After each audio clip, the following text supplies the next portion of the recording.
The cold December wind whistled through the broken windows of what used to be Seoul's municipal building.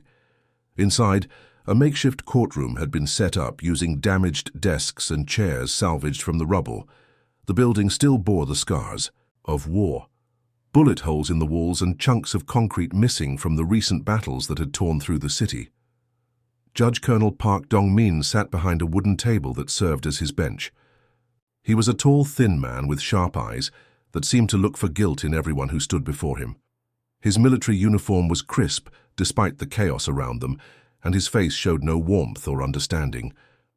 Park had always been suspicious of educated people, especially those who spoke foreign languages or worked closely with outsiders. Across the room, Major Kim Tae-ho shuffled through his papers. As the military prosecutor, Kim had seen many cases since the war began, 6 months. But this one troubled him. He had been ordered to prosecute Dr. Lee Min-soo, and he would follow orders, even though something felt wrong about the whole situation. In the defendant's chair sat Dr. Lee Min-soo, a man in his early 40s with kind eyes behind wire-rimmed glasses. His clothes were simple and worn, showing the hardship everyone had endured during these terrible months of war. Dr. Lee had spent years studying different cultures and languages. Before the war, he taught at Seoul National University and was known for his gentle nature and brilliant mind. The Korean War had changed everything for people like Dr. Lee. When North Korean forces crossed the 38th parallel on June 25, 1950, life as they knew it ended. Seoul had fallen to the enemy, then been retaken, then lost again. Families were separated, buildings destroyed, and trust became a rare thing.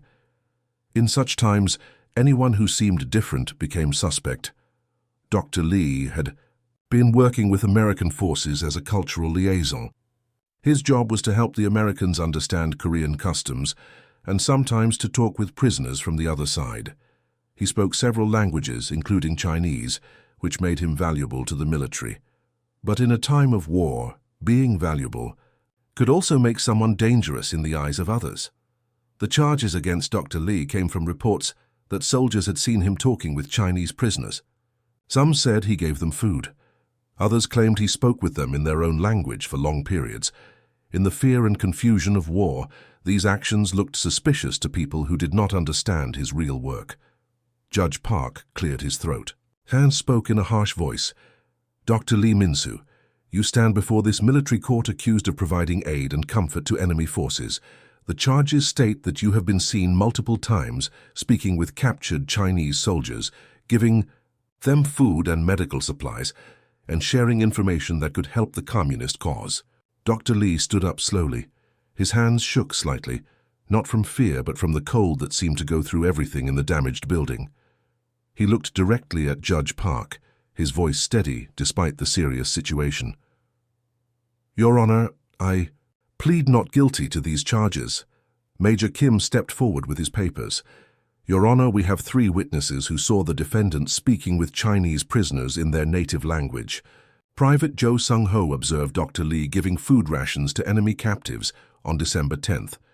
Sergeant Choi Young-min saw him providing medical bandages to wounded Chinese soldiers on December 12th. Corporal Yoon Jae-wook witnessed him in long conversations with senior Chinese officers on multiple occasions. Judge Park nodded as he listened. His mind was already made up. In his view, anyone who showed kindness to the enemy was a traitor. Anyone who could speak their language was probably a spy. The war had made him hard and suspicious of everyone, especially educated people like Dr. Lee, who seemed to understand foreign ways. Dr. Lee, Judge Park said, his voice growing colder, these are serious charges. In time of war, giving aid to enemy forces is treason. Speaking with enemy prisoners without proper authorization is a crime. Do you deny that you spoke with Chinese soldiers? Dr. Lee took a deep breath. Your Honor, I do not deny speaking with prisoners, but I can explain why I did this and under whose authority I acted. Explain? Judge Park's voice rose. What explanation could there be for helping those who seek to destroy our nation? What reason could justify giving comfort to communist soldiers who have killed our people? The small courtroom fell silent, except for the sound of wind through the broken windows. Dr. Lee looked around at the faces watching him. He saw suspicion, anger, and fear. The war had changed these people, just as it had changed everything else. Trust had become a luxury no one could afford. "Your Honor," Dr. Lee said quietly, "I was following orders from American intelligence officers. My work with prisoners was authorized and necessary for gathering information to help our cause." But Judge Park had stopped listening. His prejudices and the fear created by months of war had closed his mind. He saw only what he wanted to see, a traitor who deserved punishment. The trial would continue, but in that cold December courtroom, justice seemed as damaged as the building that housed it. The January snow fell heavily on Seoul as Captain Han Soo-jin hurried through the broken streets toward the temporary military headquarters. His boots crunched through the ice as he clutched a thick manila folder against his chest. Inside were documents that would change everything about the case against Dr. Lee Min-soo. Captain Han was not like the other officers. He was young, only 28, but he had a sharp mind for details that others missed. While most soldiers focused on fighting, Han specialized in intelligence work. His job was to piece together information like a puzzle, finding truth in a world full of lies and confusion. For weeks, Han had been troubled by the case against Dr. Lee. Something did not feel right about the charges. Han had met Dr. Lee once, before the trial, and the man seemed genuinely dedicated to helping the war effort. So Han decided to investigate on his own, digging through military records and interviewing people who had worked with the accused professor. The building that housed Judge Park's office was another damaged structure, like everything else in Seoul. Half the roof was missing, covered with military tarps to keep out the snow. Han climbed the broken stairs 2 at a time, his heart racing with what he had discovered. Judge Park was sitting behind his desk, reading reports about the ongoing war. The Chinese had entered the conflict in large numbers during the last months of 1950, pushing United Nations forces back south of the 38th parallel. The war that many thought would end quickly had become a long, bloody struggle. Every piece of information about enemy movements could mean the difference between life and death for thousands of soldiers. Han knocked loudly on the office door, then entered without waiting for permission. "Sir, you need to see this immediately," he said, his voice urgent and breathless from running. Judge Park looked up with annoyance. "Captain Han, I am busy with important matters. What is so urgent that you cannot wait?" Han spread the thick file across Park's desk, papers spilling everywhere. "Sir, it's about Dr. Lee Min-soo. Everything we thought about him is wrong. He is not a collaborator. He has been working for us all along." Park leaned back in his chair, his face showing doubt. "What are you talking about? The evidence against him is clear. Multiple witnesses saw him helping enemy prisoners." Han pulled out the first document, a letter with official military stamps. "This is from Colonel James Morrison, General MacArthur's intelligence chief. It authorizes Dr. Lee to conduct special interrogations of Chinese prisoners. Look at the date. It was signed 2 weeks before his first contact with enemy soldiers." Park examined the letter carefully.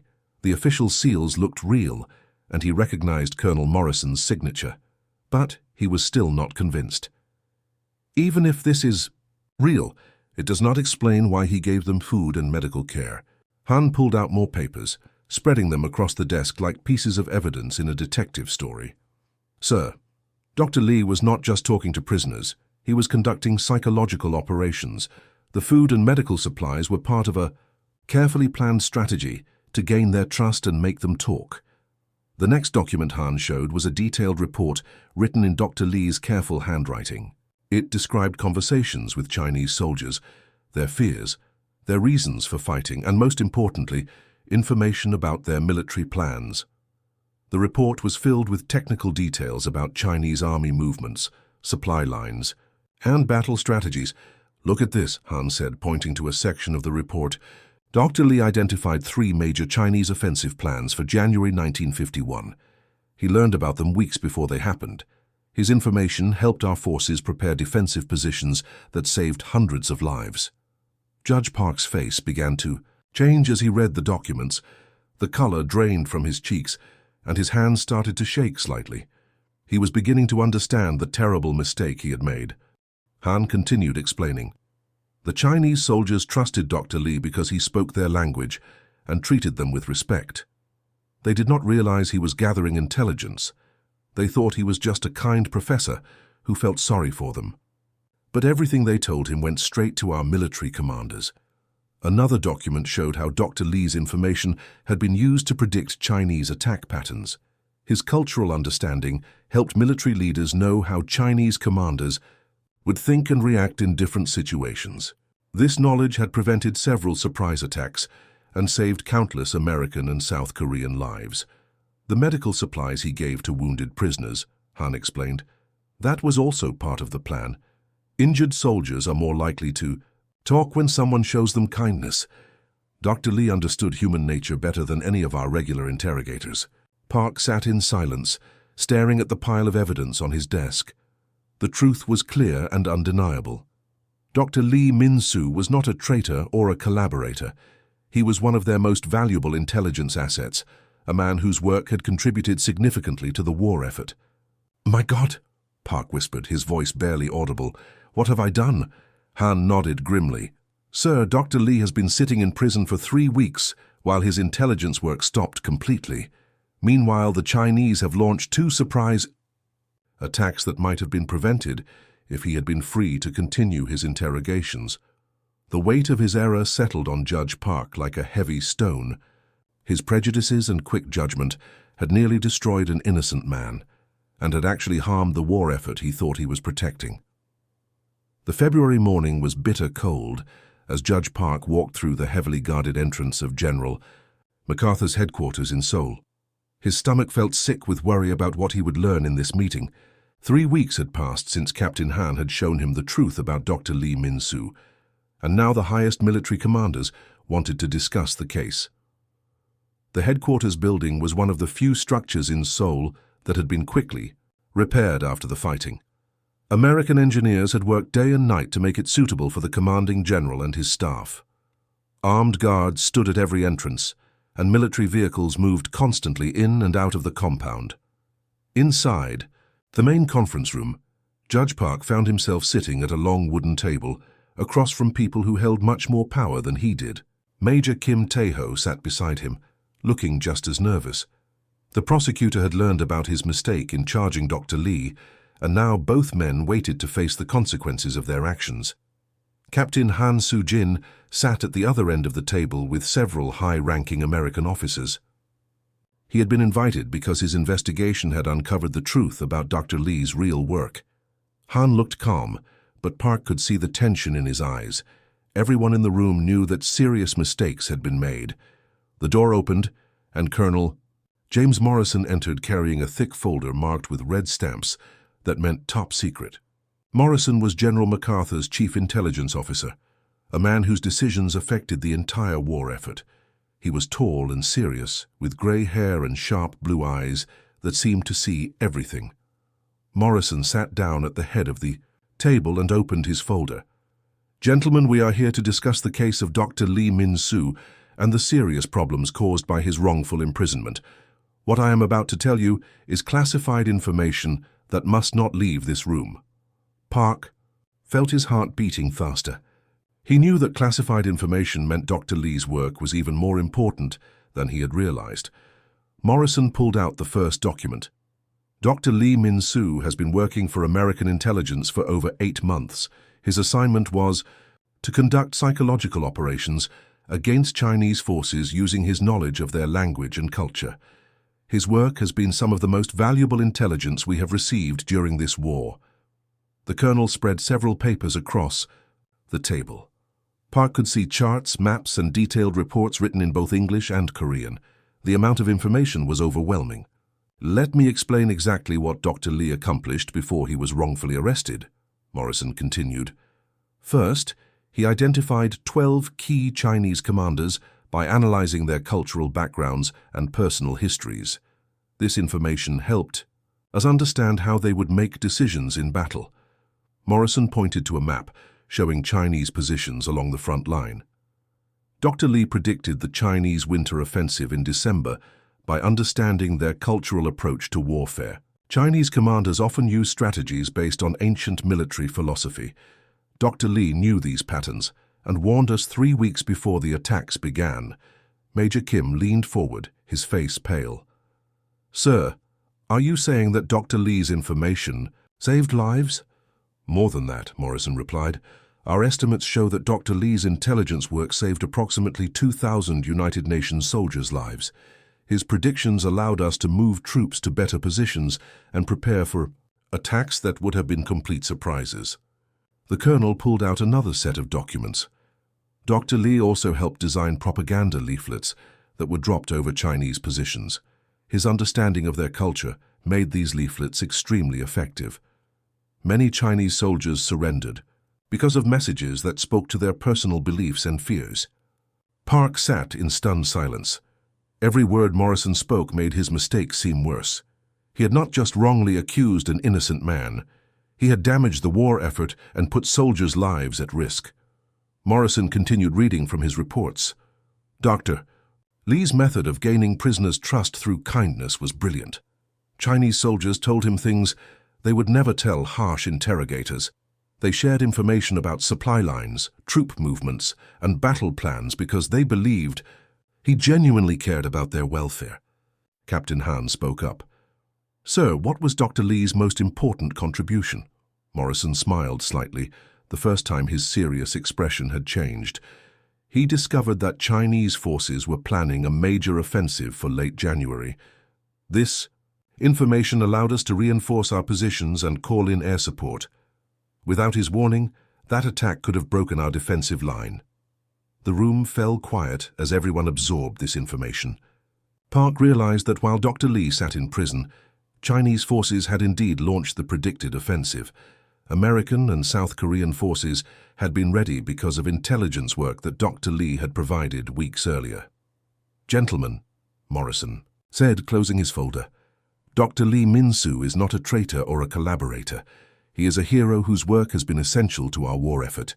His cultural knowledge and linguistic skills have provided intelligence that no traditional interrogator could have obtained." Morrison looked directly at Judge Park.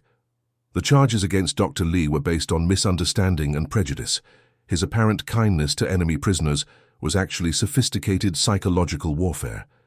His conversations with Chinese officers were carefully planned intelligence operations. Park felt the full weight of his terrible error. His quick judgment and personal biases had nearly destroyed a man who was quietly serving his country in ways that few people could understand.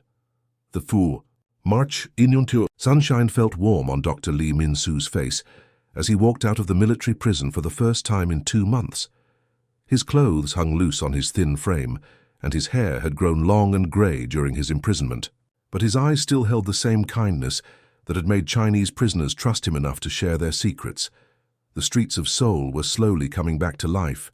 Shop owners swept debris from their doorways, children played in the rubble, and people tried to rebuild their lives, even as the war continued.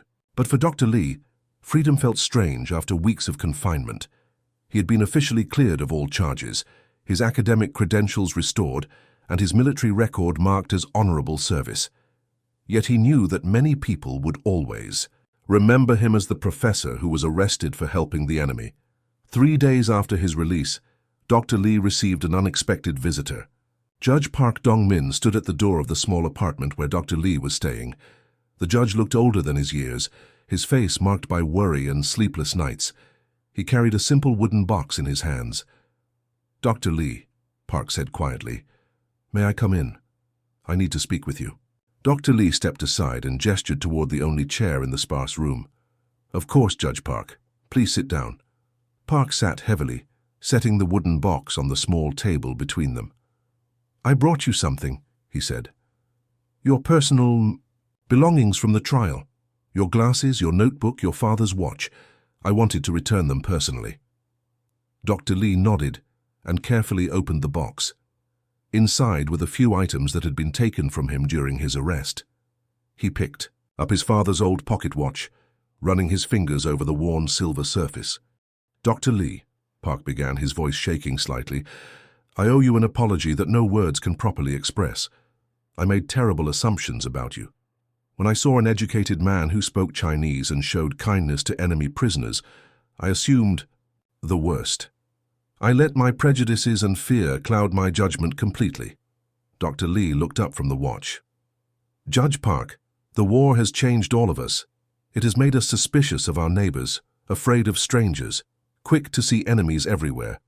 You were not the only one who made such mistakes. Park shook his head. But I was supposed to be better than that. I was supposed to seek truth, not jump to conclusions. My job was to protect innocent people, not destroy them based on my own narrow thinking. The two men sat in silence for a moment, listening to the sounds of the city outside. Children's laughter, mixed with the distant sound of military trucks, a reminder that life and war existed side by side in Seoul. Dr. Lee, Park said finally, your work with the Chinese prisoners, I understand now that it was intelligence gathering, but it was more than that, wasn't it? Dr. Lee smiled sadly. What do you mean? I mean that even when you were gathering information for our side, you still treated those prisoners as human beings. You gave them food not just to make them talk, but because they were hungry. You bandaged their wounds not just to gain their trust, but because they were suffering. Dr. Lee nodded slowly. Judge Park, those Chinese soldiers were far from home, scared and often very young. Many of them had been forced to fight in a war they did not understand. Yes, I gathered intelligence from them, but I also saw them as fellow human beings who deserved basic kindness. Park leaned forward. That is what I could not understand during the trial. How could someone be both a loyal soldier and a compassionate person? In my mind, helping the enemy in any way, even showing mercy, made you a traitor. The war has taught us to see everything in simple terms, Dr. Lee replied. Friend or enemy, loyal or traitorous, good or evil. But real life is more complicated than that. A person can serve their country while still showing humanity to their enemies. Park picked up one of the documents from the box, a letter Dr. Lee had written to his wife before his arrest. I read this during the trial, he admitted. You wrote about hoping the war would end soon so that families on both sides could be reunited. At the time, I thought this proved you sympathized with the enemy. I do sympathize with them, Dr. Lee said simply. I sympathize with anyone who suffers because of war. That does not make me disloyal to my own country. It makes me human. The judge was quiet for a long time, thinking about these words. Outside, the sun was setting, casting long shadows across the damaged city. Dr. Lee, Park said finally, how many others have been wrongly accused because of thinking like mine? How many innocent people have suffered because we were too afraid to see the truth? Dr. Lee's expression grew serious. Too many, Judge Park. This war has created an atmosphere where everyone is suspect, where loyalty is constantly questioned, where fear makes us see enemies in innocent actions. My case was not unique. There have been hundreds of similar injustices. Park stood up slowly, his shoulders bent with the weight of understanding. What can I do to make this right? Learn from it, Dr. Lee replied. Help others learn from it. Make sure that fear and prejudice do not blind us to truth and justice again. As Judge Park walked back through the streets of Seoul, he carried with him a new understanding of the complexity of war and the danger of simple judgments in complicated times. The summer sun shone brightly over Seoul on July 27, 1953, as news spread through the city that the Korean armistice had been signed. After 3 years of devastating war, the fighting was finally over. Church bells rang, people embraced in the streets, and for the first time in years, there was hope in the future. The war had not truly ended with victory for either side, but the killing had stopped, and that was enough for families who had lost so much. At Seoul National University, workers had spent months rebuilding the main auditorium that had been destroyed during the war. The ceremony hall was filled with military officers, government officials, university professors, and ordinary citizens who had survived the terrible years of conflict. Everyone had come to witness something special, the public recognition of people who had served their country in ways that were not always understood or appreciated. Dr. Lee Min-soo sat in the front row, wearing his best suit, which still showed the wear of wartime hardship. His hair was now completely grey, and lines of worry marked his face, but his eyes still held the same gentle intelligence that had served him so well during his secret work. Beside him sat his wife, Mrs. Lee Young-hee, who had waited faithfully through his imprisonment and the long months when she did not know if her husband was a hero or a traitor. On the stage, Judge Park Dong-min stood behind a wooden podium, holding a small velvet box that contained the Medal of Honor for civilian service. Park looked very different from the harsh, suspicious man who had condemned Dr. Lee 2.5 years earlier. The experiences of the war and the weight of his mistakes had changed him into someone more thoughtful and humble. "Ladies and gentlemen," Park began, his voice carrying clearly through the rebuilt auditorium, "we gather today not just to celebrate the end of active fighting, but to honor those who served our nation in ways that were often misunderstood. Today we recognize Dr. Lee Min-soo, whose intelligence work saved countless lives, and whose story teaches us important lessons about justice and human understanding." The audience listened quietly as Park continued. Dr. Lee's work with Chinese prisoners was initially seen as collaboration with the enemy. His kindness to captured soldiers was mistaken for treason.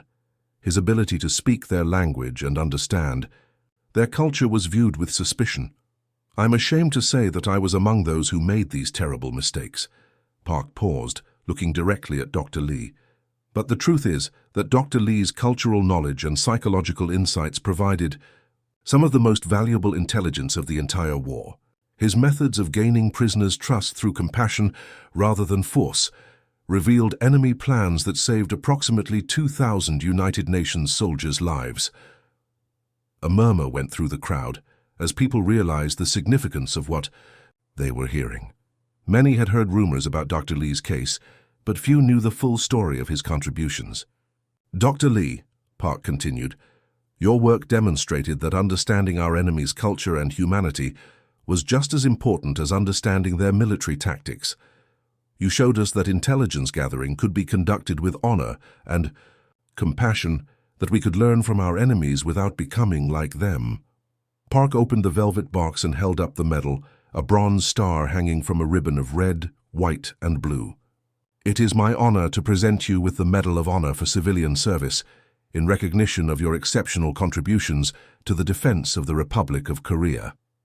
Dr. Lee stood slowly and walked to the stage, his steps steady despite his age. The audience rose to their feet, applauding loudly. Some people wiped tears from their eyes, thinking of their own family members who had been wrongly suspected or accused during the war.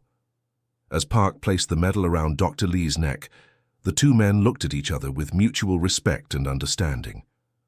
The judge who had once condemned him was now honoring him, and both men had learned valuable lessons about the dangers of prejudice and the importance of seeking truth. Dr. Lee stepped to the podium to address the crowd. His voice was soft but clear, carrying the wisdom of someone who had experienced both injustice and redemption. "Thank you for this honor," he began, "but I cannot accept it without acknowledging the broader lessons of my experience. This war has taught us that prejudice and fear are as dangerous as any weapon. When we allow suspicion to cloud our judgment, when we see enemies in every stranger, when we assume the worst about people who are different from us, we harm not just innocent individuals, but our entire society." The audience listened intently. As Dr. Lee continued, "During my work with Chinese prisoners, I learned that they were not monsters or evil beings. They were young men, far from home, fighting in a war that most of them did not understand. They had families, fears, and hopes, just like our own soldiers. Understanding this did not make me disloyal to my country. It made me a better intelligence officer and a better human being." Dr. Lee paused, looking out at the faces in the audience. "We must learn to see beyond our assumptions, to understand before we judge, to seek truth even when it is complicated or uncomfortable.